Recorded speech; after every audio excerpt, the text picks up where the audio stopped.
তো হ্যালো বন্ধুরা, আমি পিউ। তো চলে এসেছি তোমাদের নতুন একটি ভিডিও নিয়ে। তো বন্ধুরা, সকালে তো রান্না করেছি, সব কিছুই করেছি, কিন্তু আমার টাইম হচ্ছিল না যে ভিডিওটা তোমাদের সাথে শেয়ার করার মতো। তো বন্ধুরা দেখো, আজ আমি কি রান্না করব। এখানে নিয়েছি রুই মাছ, কেটে ধুয়ে নুন হলুদ মাখিয়ে নিয়েছি।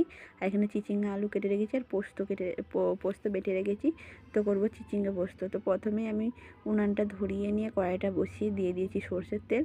তো বন্ধুরা দেখো, এখানে সর্ষের তেলটা গরম হয়ে গেছে। সর্ষের তেলটা একটু খুন্তিতে করে নাড়িয়ে নিয়ে ভেজে নেব রুই মাছগুলো। তো দেখো বন্ধুরা, একটা একটা করে মাছ আমি কড়ার তেলেতে দিয়ে দিচ্ছি।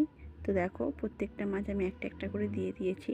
এবার মাছগুলো উল্টে পাল্টে লাল লাল করে ভেজে নেব। তো বন্ধুরা দেখো, প্রত্যেকটা মাছ একটা একটা করে উল্টে নিয়েছি, আর এখানে লাল লাল করে খুব ভালোভাবে ভাজা হয়ে গিয়েছে মাছটা। তো মাছটা আমি তুলে নিয়েছি। আর এখানে মাছের তেল ঝাল করার জন্য সমস্ত কিছু আমি রেডি করে রেখেছিলাম। তো মাছ ভাজার তেলে দিয়ে দিলাম পেঁয়াজ কুচি মাছের তেল ঝাল করার জন্য।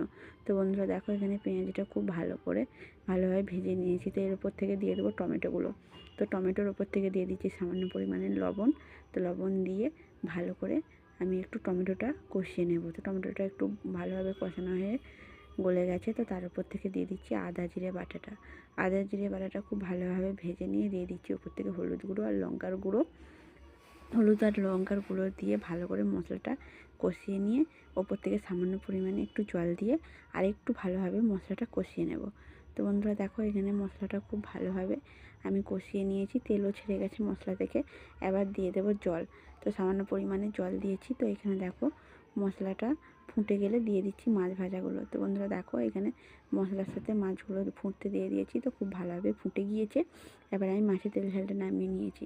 তো মাছের তেল ঝালটা হয়ে গিয়েছে। তো এখানে কড়াইটা ধুয়ে আবার দিয়ে দিয়েছি সামান্য পরিমাণে তেল। তো এখানে এই তেলেতে দিয়ে দিচ্ছি ফোড়নে শুকনো লঙ্কা আর জিরে। তো এখানে জিরেগুলো দিয়ে তার উপরে দিয়ে দিয়েছি আলু আর চিচিঙ্গা আর পেঁয়াজ যে কেটে রেখেছিলাম সেটা দিয়ে তার উপর থেকে হালকা লবণ দিয়ে একটু নেড়ে চেড়ে নিয়ে লঙ্কার গুঁড়ো আর পোস্ত বাটাটা দিয়ে ভালো করে নেড়ে চেড়ে কষিয়ে নিচ্ছি।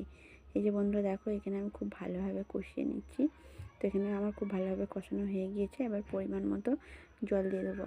তো বন্ধুরা এখানে পরিমাণ মতো জল দিয়ে দিয়েছি। আর দেখো, এখানে তরকারিটাও খুব ভালোভাবে ফুটে গিয়েছে। তো আমার এখানে দেখো পোস্তটা খুব ভালোভাবে হয়ে গিয়েছে। এবার আমি নামিয়ে নেব।